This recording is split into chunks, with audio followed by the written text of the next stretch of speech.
Hello friend, ನಮಸ್ಕಾರ. TM learning centre YouTube ಚಾನಲ್ಗೆ ನಿಮ್ಮೆಲ್ಲರಿಗೂ ಸ್ವಾಗತವನ್ನು ಕೋರ್ತಾ ಈ ವಿಡಿಯೋದಲ್ಲಿ ನಾನು ನಿಮಗೆ 6ನೇ ತರಗತಿಯ ಒಂದು ಸುವೇಗ ಒಂದು ಗಣಿತದ ಅಭ್ಯಾಸ ಪುಸ್ತಕವನ್ನು ತಿಳಿಸ್ಕೊಡ್ತಾ ಇದ್ದೀನಿ. ಇದು ಈ ವರ್ಷದ 2026-27ನೇ ಸಾಲಿನ ಒಂದು ಅಭ್ಯಾಸ ಪುಸ್ತಕ ಆಗಿದೆ.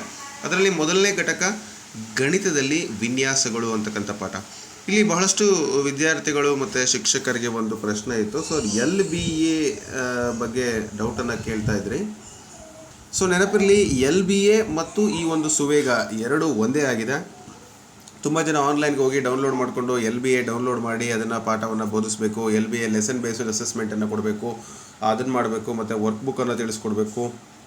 ಜೊತೆಗೆ ಪಾಠ ಮತ್ತು LBA ಹಾಗೂ ವರ್ಕ್ ಬುಕ್ಕು ಜೊತೆಗೆ ಘಟಕ ಪರೀಕ್ಷೆಗಳು ಅವುಗಳನ್ನು ಆನ್ಲೈನ್ ಮಾಡಬೇಕು. ಇದೆಲ್ಲ ಒಂದು ತಲೆನೋವಿತ್ತು. ಅದನ್ನು ಈಗ ಕಡಿಮೆ ಮಾಡಿದ್ದಾರೆ. ಏನಪ್ಪ ಅಂತ ಹೇಳಿದ್ರೆ DSERT ಅವರು ಒಂದು ಹೊಸ ಸೂತ್ರವನ್ನು ನಿಮಗೆ ಕೊಟ್ಟಿದ್ದಾರೆ. ಅದೇನಪ್ಪ ಅಂತ ಹೇಳಿದ್ರೆ, ಸೊ LBA ಮತ್ತು ಈ ಒಂದು ಗಣಿತದ ಸುವೇಗ ಪುಸ್ತಕಗಳು ಎರಡೂ ಒಂದೇ ಆಗಿದೆ.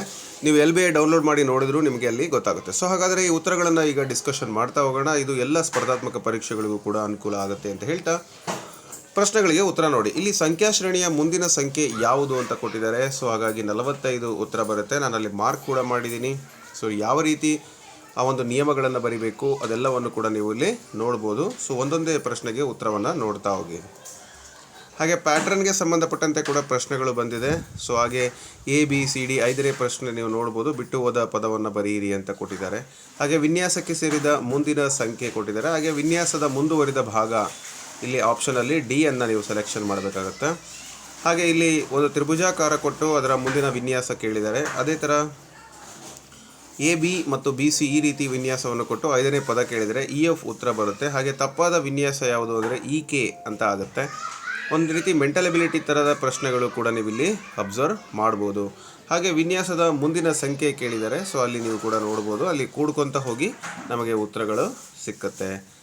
ಸೊ ವಿನ್ಯಾಸ ಅದಕ್ಕೆ 13ನೇ ಪ್ರಶ್ನೆಗೆ ಆಪ್ಷನ್ C ಇದಕ್ಕೆ ಸರಿಯಾದ ಉತ್ತರ. ತ್ರಿಕೋನೀಯ ಸಂಖ್ಯೆಗಳನ್ನು ನಾವು ನೋಡ್ತಾ ಇದ್ದೀವಿ. ಹಾಗೆ ಈ ಸಂಖ್ಯೆಗಳು 1, 3, 6, 10, 15 ಈ ಸಂಖ್ಯೆಗಳನ್ನು ತ್ರಿಕೋನೀಯ ಸಂಖ್ಯೆಗಳು ಅಂತ ಕರಿತೀವಿ. 1, 4, 9, 16, 25 ವರ್ಗ ಸಂಖ್ಯೆಗಳು ಅಂತ ಕರಿತೀವಿ. ಹಾಗೆ 1, 8, 27, 63 ಇವನ್ನ ಘನ ಸಂಖ್ಯೆಗಳು ಅಂತ ಕರಿತೀವಿ. ಇನ್ನು ಶ್ರೇಣಿಯ ಮುಂದಿನ ಆಕೃತಿ ನೋಡಿ. ಸ್ಟಾರು, ವೃತ್ತ ಮತ್ತು ಆಯತ. ಸ್ಟಾರು, ವೃತ್ತ, ಆಯತ ಬರಬೇಕು. AEIOU ಇವು ಇಂಗ್ಲೀಷ್ನ ಸ್ವರಾಕ್ಷರಗಳು. ಅದರಲ್ಲಿ I ಅಂತಕ್ಕಂಥದ್ದು ಬಿಟ್ಟು ಹೋಗಿದೆ. 1, 4, 9 ಇದರ ಮುಂದಿನ ಸಂಖ್ಯೆ 36. ಮೊದಲ 3 ಕ್ರಮಾನುಗತ ಬೆಸ ಸಂಖ್ಯೆಗಳ ಮೊತ್ತ ಕೇಳಿದ್ದಾರೆ. ಕ್ರಮಾನುಗತ ಬೆಸ ಸಂಖ್ಯೆಗಳು 1, 3, 5 ಕೂಡಿದರೆ 9 ಬರುತ್ತೆ. ಅಂದರೆ ಅದು ವರ್ಗ ಸಂಖ್ಯೆ ಆಗಿರುತ್ತೆ. ಈಗ ನೋಡಿ, ಇಲ್ಲಿ ನಿಮಗೆ 3 ಸಂಖ್ಯೆಗಳಿದ್ದಾವೆ. ಅದರ 3 3 9 ಅಲ್ವಾ? ಸೊ ಆ ರೀತಿ ನೀವು ಉತ್ತರವನ್ನು ಕಂಡುಹಿಡ್ಕೋಬೋದು. ಸೊ ಅದೇ ರೀತಿ 3ನೇಯ ತ್ರಿಕೋನೀಯ ಸಂಖ್ಯೆ ಕೇಳಿದರೆ 6. ಆಕೃತಿಗಳ ವಿನ್ಯಾಸವನ್ನು ಅಧ್ಯಯನ ಮಾಡುವ ಗಣಿತದ ಶಾಖೆಯನ್ನು ರೇಖಾಗಣಿತ ಅಂತ ಕರಿತೀವಿ. ನಿಯಮಿತ ಚತುರ್ಭುಜವನ್ನು ಚೌಕ ಅಥವಾ ವರ್ಗ ಅಂತ ಕರಿತೀವಿ.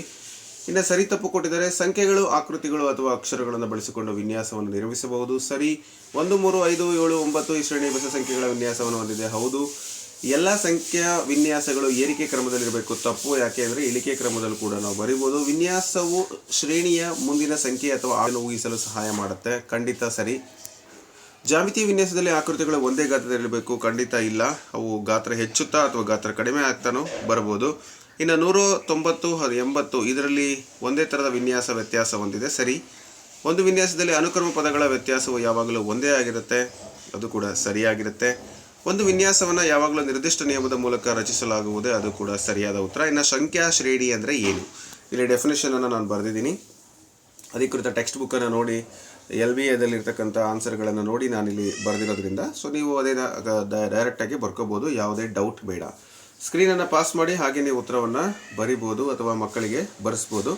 ಶಿಕ್ಷಕರು ನೋಡ್ತಾ ಇದ್ರಿ ಅಂತ ಹೇಳಿದರೆ ಆಕೃತಿ ಶ್ರೇಣಿ ಅಂದರೆ ಏನು, ಹಾಗೆ ತ್ರಿಕೋನೀಯ ಸಂಖ್ಯೆಗಳು ಅಂದರೆ ಏನು, ಮತ್ತು ವರ್ಗ ಸಂಖ್ಯೆಗಳು ಅಂದರೆ ಏನು. ಒಂದು ಪೂರ್ಣಾಂಕವನ್ನು ಅದೇ ಸಂಖ್ಯೆಯಿಂದ ಗುಣಿಸಿದಾಗ ಬರುವಂಥ ಸಂಖ್ಯೆಯನ್ನು ವರ್ಗ ಸಂಖ್ಯೆ ಅಂತ ಕರೀತಾರೆ. ಘನ ಸಂಖ್ಯೆಗಳು ಅಂದರೆ ಒಂದು ಪೂರ್ಣಾಂಕವನ್ನು 3 ಬಾರಿ ಗುಣಿಸಿದಾಗ ಬರುವ ಸಂಖ್ಯೆಯನ್ನು ಘನ ಸಂಖ್ಯೆ ಅಂತ ಕರೀತಾರೆ. ಇನ್ನು ಸಂಖ್ಯಾ ವಿನ್ಯಾಸ ಅಂದರೆ ಒಂದು ನಿರ್ದಿಷ್ಟ ನಿಯಮವನ್ನು ಅನುಸರಿಸಿ ರೂಪಿಸಿದ ಸಂಖ್ಯಾ ಸರಣಿಯನ್ನು ಸಂಖ್ಯಾ ವಿನ್ಯಾಸ ಅಂತ ಕರೀತಾರೆ. 1, 3, 6, 9, 12 ಈ ವಿನ್ಯಾಸದ ಮುಂದಿನ ಸಂಖ್ಯೆ 15 ಆಗುತ್ತೆ. ಅಂದರೆ 3 ಮಗ್ಗಿ 3ರ ಗುಣಕಗಳು 3 3 3 2 6 3 3 9 3 4 2 3 15 ಆಗುತ್ತೆ. ಸೊ 2 4 6 8 10 ಈ ಸಂಖ್ಯೆಯ ವಿನ್ಯಾಸದ ನಿಯಮ ಯಾವುದು ಅಂದರೆ ಪ್ರತಿ ಹಿಂದಿನ ಸಂಖ್ಯೆಗೆ 2 ಕೂಡಿದರೆ ಅಥವಾ 2ರ ಗುಣಕ ಅಂತಲೂ ನೀವು ಬರಿಬೋದು. ಇಲ್ಲಿ 65, 75, -95 ವಿನ್ಯಾಸದಲ್ಲಿ ಬಿಟ್ಟು ಹೋದ ಸಂಖ್ಯೆ ಯಾವುದು ಅಂದರೆ 85. ಹಾಗೆ 2, 4, 8, 16, 32 ಈ ಸಂಖ್ಯೆಯನ್ನು ಶ್ರೇಣಿಯ ಒಂದು ನಿಯಮ ಬರೀರಿ ಅಂದರೆ ಇಂದಿನ ಸಂಖ್ಯೆಗೆ 2 ಗುಣಿಸಿ ಬರೆದಿದ್ದಾರೆ. ಈ ಸಂಖ್ಯೆಯ ಒಂದು ಶ್ರೇಣಿಯ ನಿಯಮವನ್ನು ಬರೀರಿ 3, 9, 27 ಇಂದಿನ ಸಂಖ್ಯೆಗೆ 3ರಿಂದ ಗುಣಾಕಾರವನ್ನು ಮಾಡಿದ್ದಾರೆ. ಸೊ ನೆಕ್ಸ್ಟು ಮುಂದಿನ ಒಂದು ಪ್ರಶ್ನೆಯನ್ನು ನೀವು ನೋಡ್ತಾ ಹೋಗಿ. ಪ್ರಶ್ನೆ ಬಂದು ಈ ಶ್ರೇಣಿಯ ಮುಂದಿನ 2 ಪದಗಳನ್ನು ಬರೆಯಿರಿ. ಎ ಬಿ ಇಲ್ಲ ಸಿ, ಡಿ ಇಲ್ಲ ಇ, ಎಫ್ ಇಲ್ಲ ಜಿ, ಹೆಚ್ ಇಲ್ಲ ಐ. ಸೊ ಐ, ಜೆ ಇಲ್ಲ ಕೆ. ಸೊ ಐ ಕೆ ಬಂದು ಮುಂದಿನ ಸಂಖ್ಯೆಗಳನ್ನು ನಾವಿಲ್ಲಿ ಬರಿತೀವಿ. ಹಾಗೆ 1, 3, -7, 9 ಬಿಟ್ಟು ಹೋಗಿರುವ ಸಂಖ್ಯೆಯನ್ನು ಬರೀರಿ 5 ಮತ್ತು 11.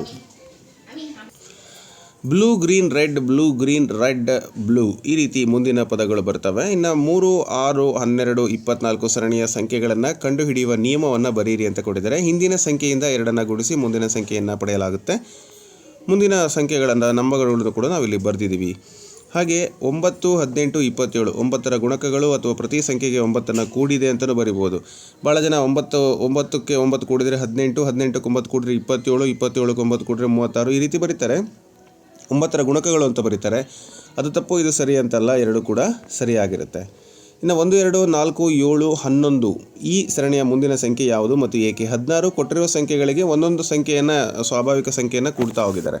ಇಲ್ಲಿ ನೋಡಿ, ಇದಕ್ಕೆ 1 ಕೂಡಿದ್ದಾರೆ, ಇಲ್ಲಿ 2 ಕೂಡಿದ್ದಾರೆ, ಇದಕ್ಕೆ 3 ಕೂಡಿ 4 ಕೂಡಿ 5 ಕೂಡಬೇಕು. ಸೊ 11 + 5 16 ಆಗುತ್ತೆ. ಇನ್ನು ಮುಂದಿನ ಆಕೃತಿ ತ್ರಿಭುಜ ಮತ್ತು ಒಂದು ಆಕೃತಿ ಕೊಟ್ಟಿದ್ದಾರೆ, ನೀವು ನೋಡ್ಬೋದು. ಅಲ್ಲಿ ಬಾಲ್ ಒಂದು ಗೆರೆಗೆ ಬಾಲ್ ಯಾವ ಕಡೆ ಇದೆ, ಮೇಲಿದೆ, ಅದನ್ನು ಕೆಳಗಡೆ ತೊಗೊಂಡಿದ್ದಾರೆ. ಇಲ್ಲಿ ಮೇಲಿದೆ, ಇದು ಎಡಗಡೆ ಕೆಳಗಡೆ ಬರಬೇಕು. ಸೊ ಆ ರೀತಿ ನಾನು ಬರೆದಿದ್ದೀನಿ. ತ್ರಿಭುಜ ಆ್ಯಸ್ ಯೂಶುವಲ್ ಇರುತ್ತೆ. ಇನ್ನು ವಿಹರಂಕ ಸಂಖ್ಯೆಯ ನಿಯಮವನ್ನು ಬರೆಯಿರಿ ಅಂತ ಕೊಟ್ಟಿದ್ದಾರೆ. ಪ್ರತಿ ಸಂಖ್ಯೆಯು ಹಿಂದಿನ 2 ಸಂಖ್ಯೆಗಳ ಮೊತ್ತ ಆಗಿರುತ್ತೆ. ಅದನ್ನು ನಾವು ವಿರಹಂಕ ಸಂಖ್ಯೆ ಅಂತ ಕರಿತೀವಿ. ಇನ್ನು ದತ್ತ ಸರಣಿಯ ನಿಯಮವನ್ನು ಬರೆದು ಮುಂದಿನ 4 ಸಂಖ್ಯೆಗಳನ್ನು ಬರೆಯಿರಿ. 25, 30, 35, 40, 45 ಪ್ರತಿ ಸಂಖ್ಯೆಗೆ 5 ಕೂಡಿಸಿ ಬರೀಬೇಕು ಅಥವಾ 5ರ ಗುಣಕಗಳನ್ನು ಬರಿತೀವಿ. ಮುಂದಿನ ಸಂಖ್ಯೆಗಳನ್ನು ನಾನು ಬರೆದಿದ್ದೀನಿ. ಅದೇ ರೀತಿ 1, 2, 3, 5, 8, 13, 21 ಈ ಸಂಖ್ಯೆಗಳನ್ನು ಏನಂತ ಕರೀತಾರೆ?